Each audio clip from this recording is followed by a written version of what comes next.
Gaming has always been about pushing boundaries, and today we're talking about one of the biggest shifts yet. The fusion of Web3, blockchain and gaming economies. And traditionally the games industry has operated on closed ecosystems. But what if players could own, trade and move their in-game assets seamlessly across multiple platforms? That's exactly what Xsolla is doing. And today I've invited Chris Hewish, Chief Strategy Officer, and Lee Jacobson, Senior Vice President of Business Development of Web3 at Xsolla, to join me on the podcast and share their decades of experience in gaming, commerce, blockchain, and everything in between. Because today I want to hear more about how they're leading the charge in making Web3 gaming more accessible, increasing adoption, while also keeping it secure and making it more rewarding for both developers and players. So I want to learn more about their digital backpack concept, the power of zero-knowledge proofs for security, the shift towards direct-to-consumer gaming models, and what the future of in-game economies might look like. So, is blockchain really the future of gaming? And what do game studios need to know before they make the leap into this world too? Let's find out by getting my guests onto the show now. So we have not one but two great guests joining me today. So to begin with, Chris, would you mind telling everyone listening a little about who you are and what you do?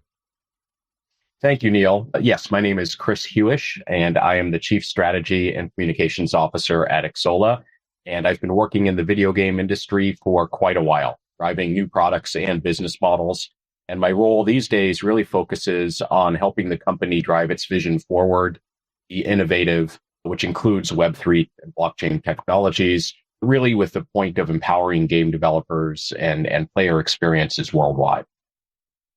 And there's so much I want to talk with you both about today. Web3, blockchain, video games. We're going to geek out a little bit. So, Lee, could you tell everyone listening a little about who you are too and what you do? Sure. Yeah, like Chris, I've been in the game business about 35 years. I started writing video games on my Atari computer when I was about 15 and disappointed my parents because there was no industry back then.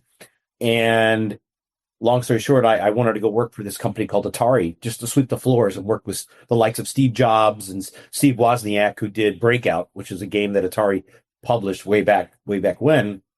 And I started a couple of game studios, published a number of games, sold the studios, and went to join Richard Branson's Virgin Entertainment back in the 90s in Orange County. I moved from Dallas to there. And we sold that to Electronic Arts in 1998. And then I basically went south to San Diego and never left to join a company called Midway, also known as the House of Mortal Kombat, and a bunch of other sort of arcade classics, if you will, on the coin-op and home console side. I was there for 13 years. And then through weird happenstance, I got a call up from the CEO of Atari, and I got to run 30 years to the day the entire publishing, business development, licensing, and consumer products unit for the company. So for me, it's sort of like a full circle in the video game world, getting to work for a company that was my icon when I was 15 years old. So I started a couple of companies after that. And then I met Chris and a few other guys, and really about 2017 and 18, early days in blockchain, got involved in the Ethereum side and investing in various things. And I really liked what these guys were doing. So I took some time off playing golf, got tired of that every day, and joined Chris and the team, and really helping just to focus and give developers a great way to scale cost effectively games that they may or want to deliver on the blockchain. So it's been really fun. Wow, what an incredibly cool origin story. I love that. And we are going to be looking forward today talking about Web3 and blockchain. But for a moment, Lee, we've got to mention that Atari 2600, that beautiful wooden veneer finish. It was a piece of art, wasn't it, really? It was, yeah. And in fact, we basically took that unit and we shrunk it down. And the games were so small, Neil, that you could put 100 different games on one chip, right? And so we basically, every year, we would do a smaller version of the 2600 with 2 joystick controllers. You could just HDMI plug into your TV, and we sold an enormous amount of those, I think, just for the nostalgia factor. It was really cool. Yeah, and it was only the Atari joysticks that could handle the 1,500 meters in the decathlon games there. Right. I remember those. Just back and forth, back and forth. Yeah, I remember those. I got many a blister on my thumb from that joystick. Fast forward to present day, Xsolla has been a leader in video game commerce for 2 decades now. So I'm curious, how have you seen the landscape evolve and what key trends are shaping the industry today? Sure. So as you mentioned, Xsolla has been around for quite a while, and we've really been on a mission to democratize the whole business of games and empower game developers so that they can really connect directly with their players. And the way we see the landscape evolving is there is a accelerating trend of game developers and publishers looking to connect directly with their players and at the same time empower their players to make them much more part of the whole ecosystem beyond just a consumer. And I think this really lines up a lot of the opportunity and value that could come from blockchain.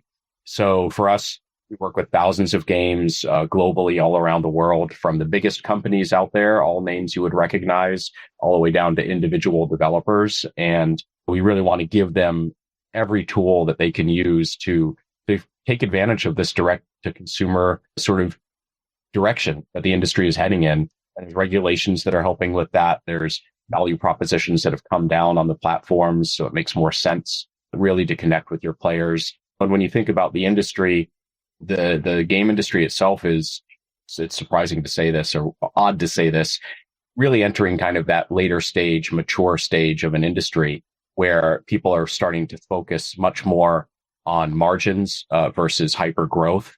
And that is leading people more and more into the direction of, okay, let's get off or evolve beyond platforms. We take 30% of the revenue and connect directly with players. Let's put the economy into players' hands even, right? And allow players to earn from playing games.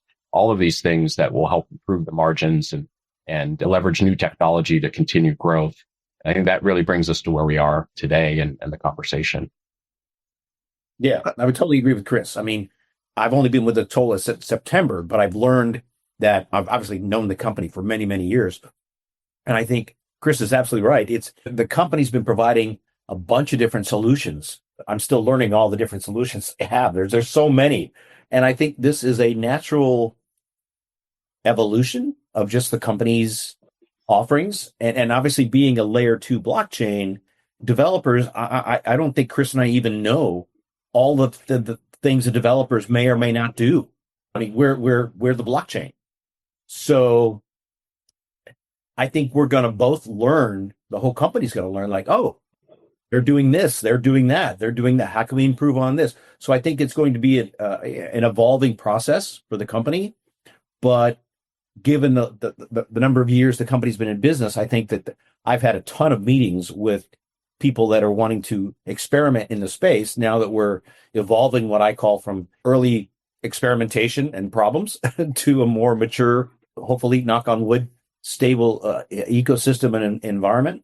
That I think that they really want us to be part of the conversation because of the company's stability for so many years. And what we're talking about here today is a next generation of gaming. So just to ensure we've got everybody on board here, can you just explain the vision behind Xsolla ZK and how it will drive Web3 adoption in gaming? Because we hear about Web3 a lot, and for a long time we've been talking about the adoption problem, how we get people on board. But tell me a little bit more about this vision. To follow up on what I said earlier, it's no secret that when games came out early on with Web3, with CryptoKitties, etc., there was a flurry of good and bad news that flooded the industry about piracy and people grinding and getting left out in the cold because they either didn't get what they thought they would earn, or there was a race to play musical chairs where there's no one left to have a seat, etc., etc., right? It became a very controversial thing. And I think the word, I don't even use the word anymore, Neil, NFTs became just a bad, evil, dirty word to say. Mm-hmm. And I think the reason we use the word digital backpack or digital item, I just call digital asset because it's just a digital asset. is I think we're finally getting to a point, as I said before, I think we're in the third inning of a 9-inning ball game. And that is, suffice to say that we've moved to a more mature technology level after a bunch of experimentation, right? Speed, the cost effectiveness now of deploying things on the blockchain, on the Ethereum blockchain without costing a ton of money, and the ability to make it a seamless experience. Like you probably have logged in, or some of your friends have logged into Coinbase and set up an account. How easy was that versus setting up a wallet and a MetaMask here and keys and all these kind of crazy things? You just simply created a password and you got an authentication thing and you logged in and boom, it was a frictionless experience. And all of a sudden you could earn and own Bitcoin and Ethereum and a bunch of other assets.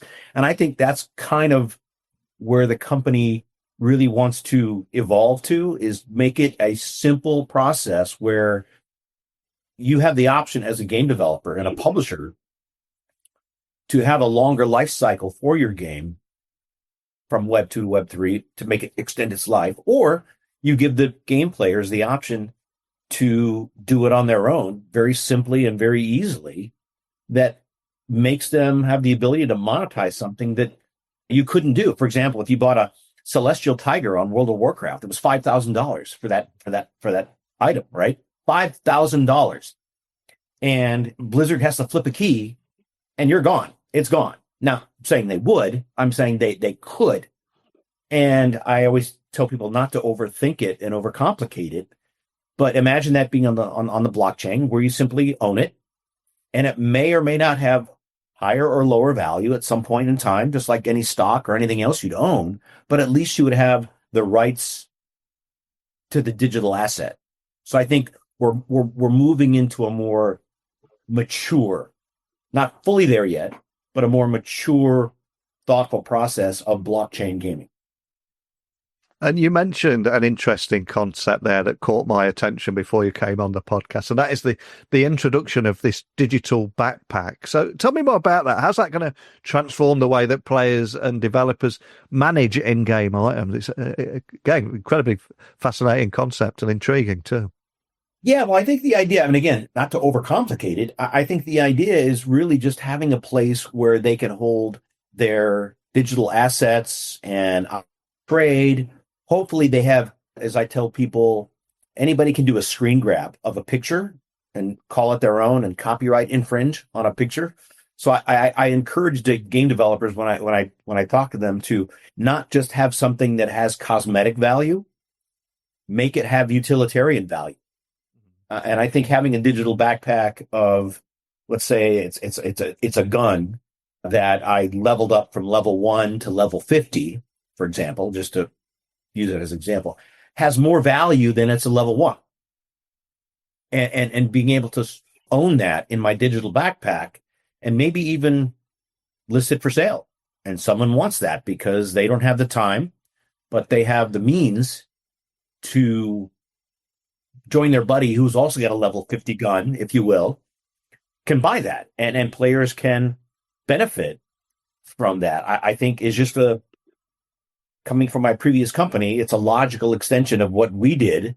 And it just makes sense that you get to potentially monetize. And I say potentially because I don't think it's a quick, get rich quick scheme, Neil. I don't want this to be perceived. And I don't think we're telling the message that, oh, you can just grind through 50 different items and now you have $10,000 in your bank. I don't think, certainly we're not thinking of it that way. But the digital backpack itself is where everything is stored and it's secure and it's a single sign-on with your mobile phone number and your email address, and you're done and you don't overthink it.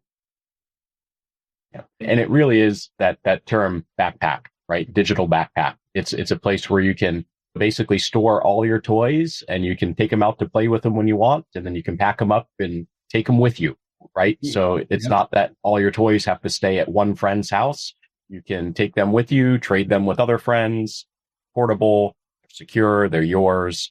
And that really opens up a lot of possibilities. And you asked earlier about sort of where the industry is heading. Part of this is there's a big convergence between creator and consumer. And in the past, it had really been one directional. Somebody created and somebody consumed. Well, we really are at a point in time now where those walls have come down and it's bi-directional, and people who are creating are also consuming, and vice versa. Consumers are creating, and all of this really empowers that. And I think there's a lot just happening beyond games when you look at just where the world is, with governments now getting into the fold and endorsing crypto. And I think that brings legitimacy to blockchain gaming and unlocks all of these new revenue models for developers and players, expands the business, makes it real borderless, which is great, and hopefully attracts new major investments and people build even greater things. And as you mentioned a few moments ago, we're not talking about a get-rich-quick scheme here. It's so good to hear that we're seeing the back of that. So on behalf of any game developer that might be listening and intrigued, how does integrating ZKsync technology, how does that enhance Xsolla's blockchain solution? And also, what advantage does it bring to that game developer that's listening to us today? Chris, you want to feel that? Yeah, I mean, look, for developers, really embracing this opens up new monetization opportunities, new business models by allowing items to be retain their utility across different games, gets deeper engagement and retention with players. It helps them, I think, engage with creators even more, and gives players that sense of ownership in the game that they have, or even if you go more to an ecosystem play, into a relationship with the developer or the publisher, which is great. We know that engagement always leads to benefits for everybody at the end of the day, whether it's monetary or just for fun. And as Lee said, it's a real benefit to players where they get to really take control of what they own and what they have. So this is just good all around. And there is an increased demand for this. And when you talk about ZK, which by the way stands for zero knowledge, so we probably should have said that up front. And Lee can talk a little bit more about that, but ZK syncs on an Ethereum layer, and it helps developers by reducing transaction fees. It's very scalable and very accessible. And secure, which is great. And secure. Because it uses zero knowledge proof. So it basically, because of the way the blockchain was formed, I think, again, I'm coming on board after a lot of research had been done on various different companies to partner with, is the fact that because it uses advanced cryptography, it doesn't go into your privacy information. It just knows it's true. And because of the way it's written, it can batch up thousands of transactions and write them to the blockchain and cost you pennies versus dollars, because if you've seen the price of Ethereum, it's certainly not cheap. And rolling those up, if you will, to Chris's point, is just a really effective way that developers can do it cost effectively and make more money. And I think that's what the company's always focused on, is trying to put the power back into the creators' hands, whether it's through publishing of games or user-generated content, et cetera, et cetera. And this makes it finally scalable, effective, and cost-effective with security in place to let them do that. And they'll do it, like I said before, in ways that we probably haven't even thought of, honestly, yet. And with the recent updates to the Xsolla web shop too, again, can you expand on how you're helping those developers listening increase player lifetime value and engagement, all that magical stuff? Yeah, I mean, the web shop has been a real success story over the past few years for the industry. And there's a whole variety of them out there. But the concept is you have all of these mobile games that had really been locked into platforms, sort of gatekeeper ecosystems, and they were unable to truly connect with their players. They didn't have all of the data or the analytics or information about the players. They weren't allowed to sort of message those players with better offers or things that maybe were customized for their behavior or what they enjoyed.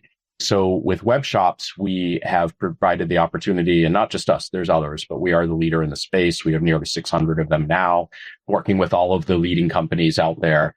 And it allows those companies to actually create an online presence and engage with their players outside of the App Store's ecosystem. And this opens up the ability to leverage everything that we know about e-commerce, allows people to do more live events, customized offerings, all kinds of engagement opportunities for the players that make their lives better, that provide better value for the players, for the developers and the game makers. This all happens at a much, much lower cost. Instead of having to pay 30% of every dollar that you earn to a platform, it's in the 5 to 10% range.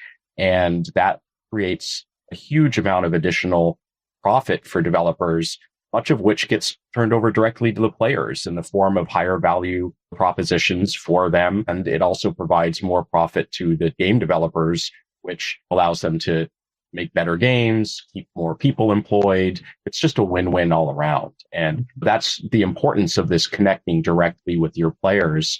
And we see a much similar benefit over on the blockchain side as well, maybe even greater benefit because it truly is borderless. I'm curious, what role do you see direct-to-consumer activations playing in the future of game monetization as that continuously evolves? And how do you at Xsolla, how do you support that model moving forward too? Yeah, I mean, direct-to-consumer is the future of the industry, and platforms are always going to have a value proposition just due to the number of users that are on those platforms.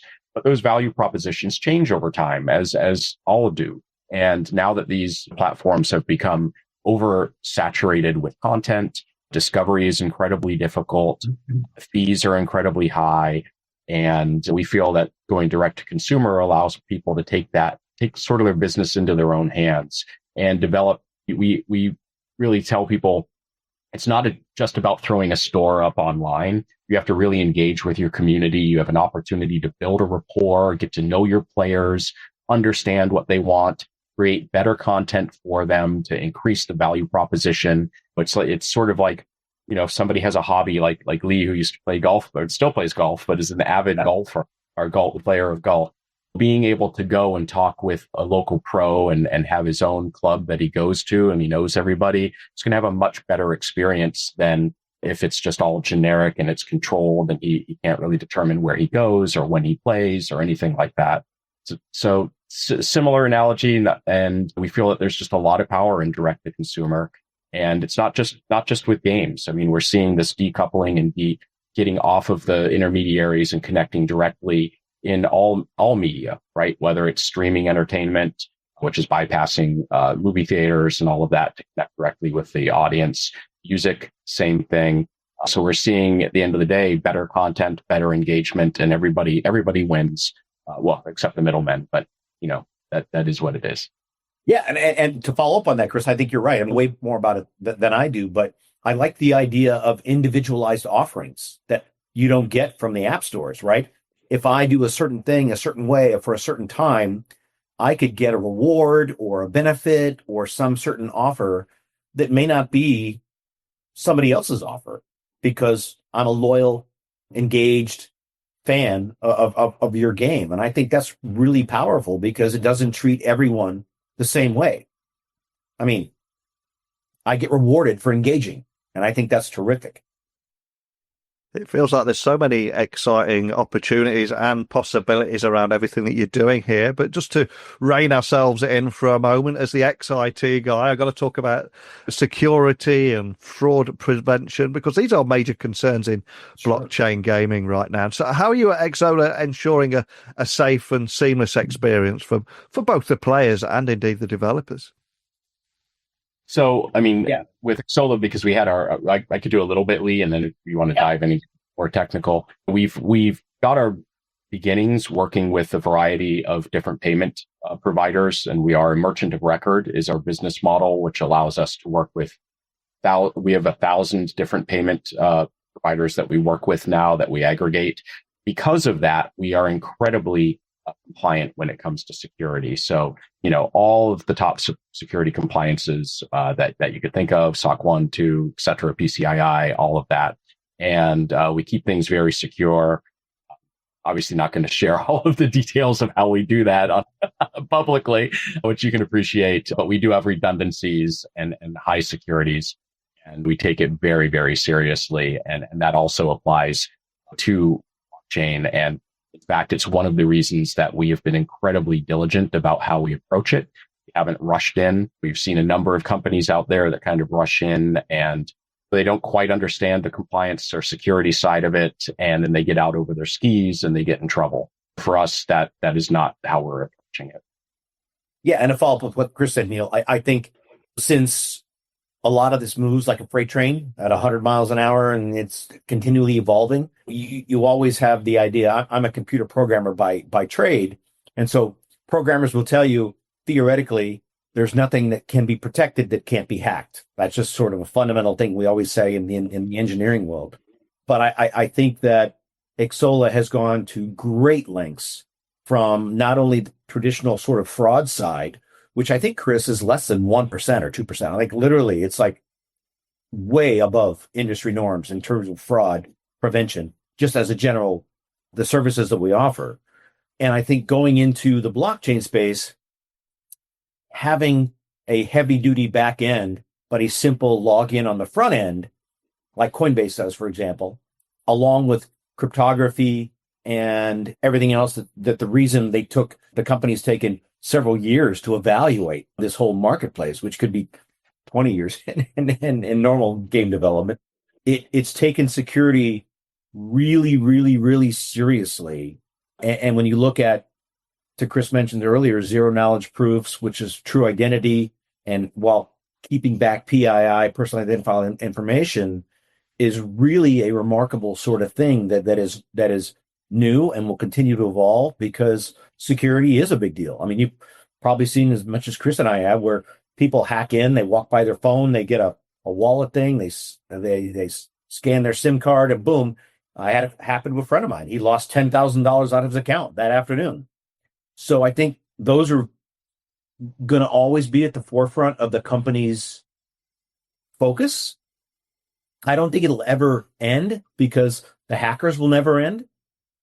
But I think that the company is taking a very thoughtful approach and will continue to do so on making sure that state-of-the-art tech is implemented for gamers to have a secure play space. And I'm going to ask you both to look into your virtual crystal ball now. If we were to look ahead, what would you say are the biggest opportunities and challenges in gaming commerce on the horizon? What makes you excited and want to jump out of bed in the morning? And how are you at Xsolla equally positioning yourself for this future too?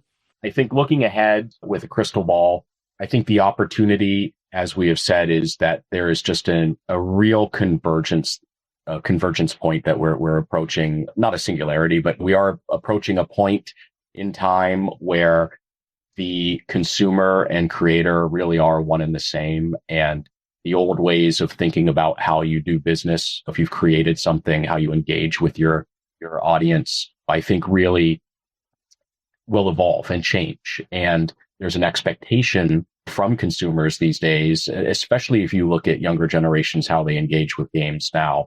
They're very social, they're engaged, they're creating content for those games, they're sharing, and they really jump around quite a bit to different experiences.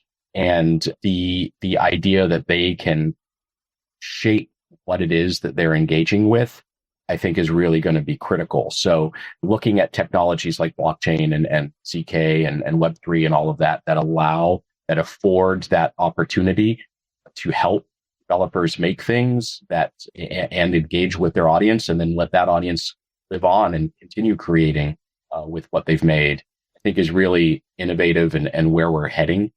Obviously, this creates a lot of challenges, and there's questions around what do in-game economies look like at this point?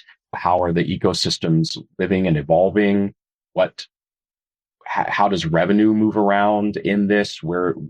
How do different marketplaces interact beyond what has been created by the original developer or content creator?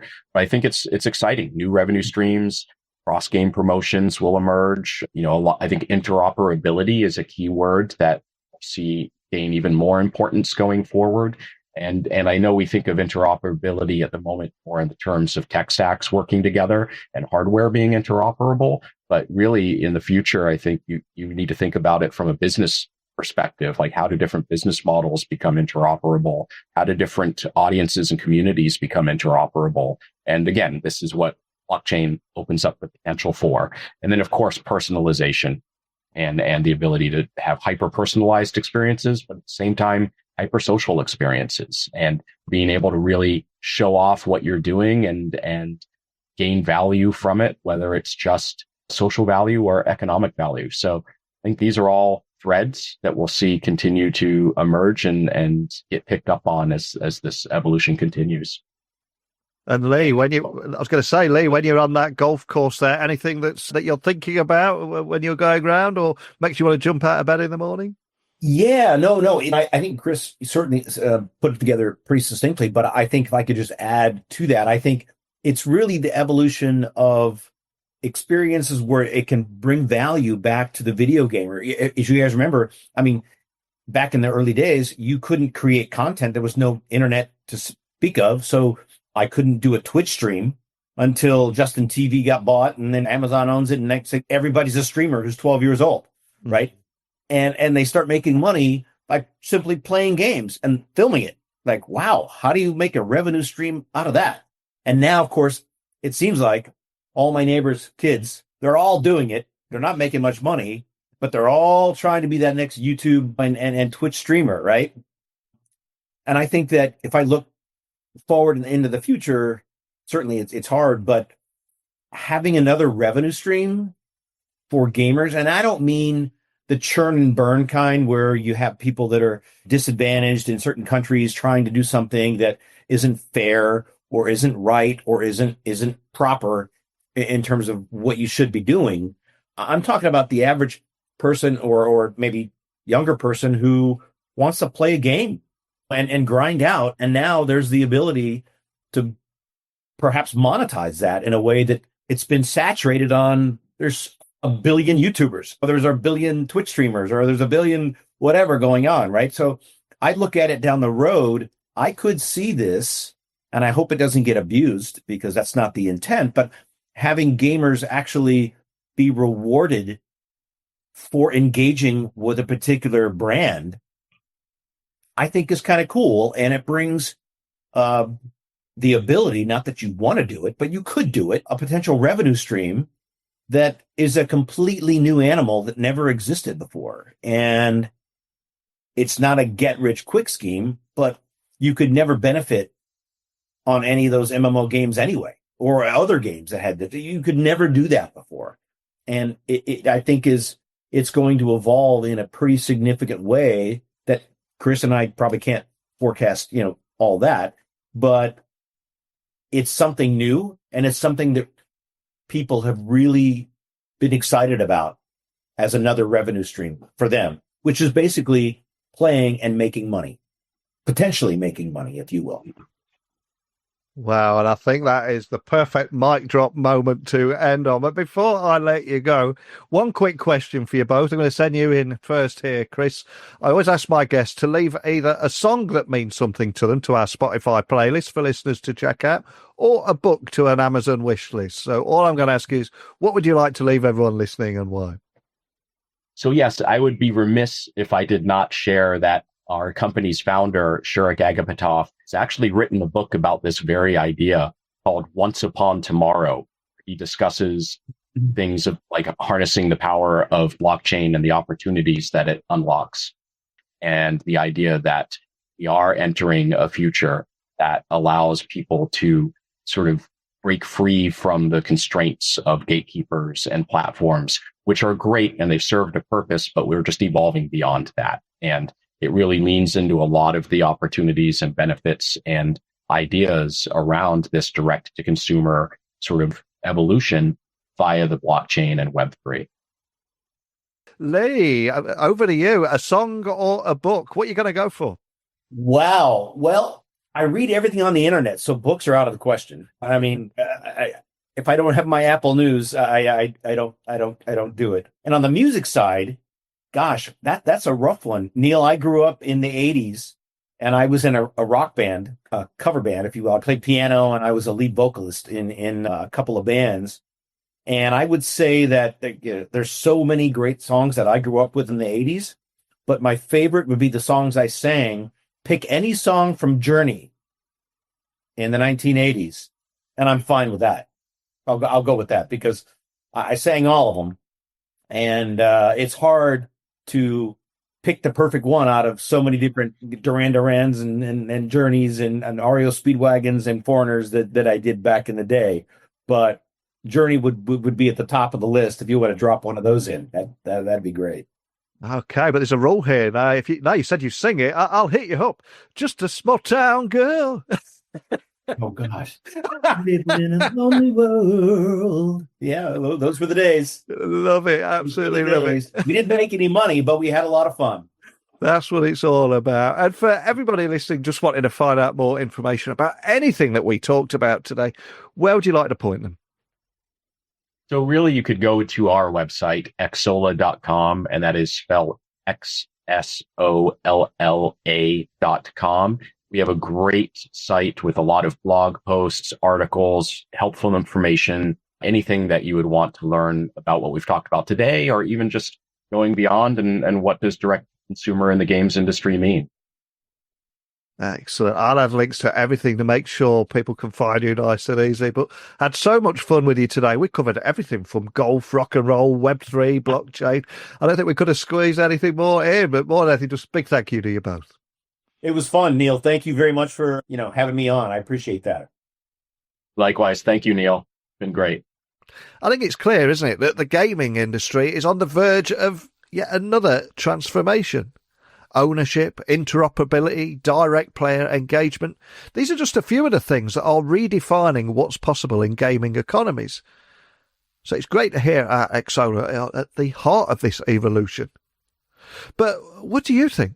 Will players embrace true asset ownership, or will traditional gaming models continue to dominate?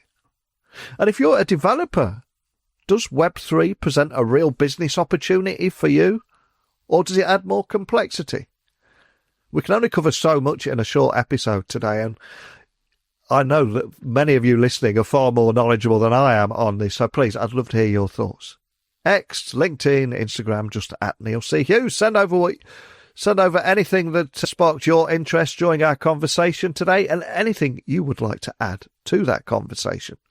And if you enjoyed today's episode, please hit subscribe for more conversations about technologies, not just shaping video gaming, but our digital future, our personal lives, our work, and even world. And as always, please stay curious, keep innovating, and I will speak with you all again tomorrow. Bye for now.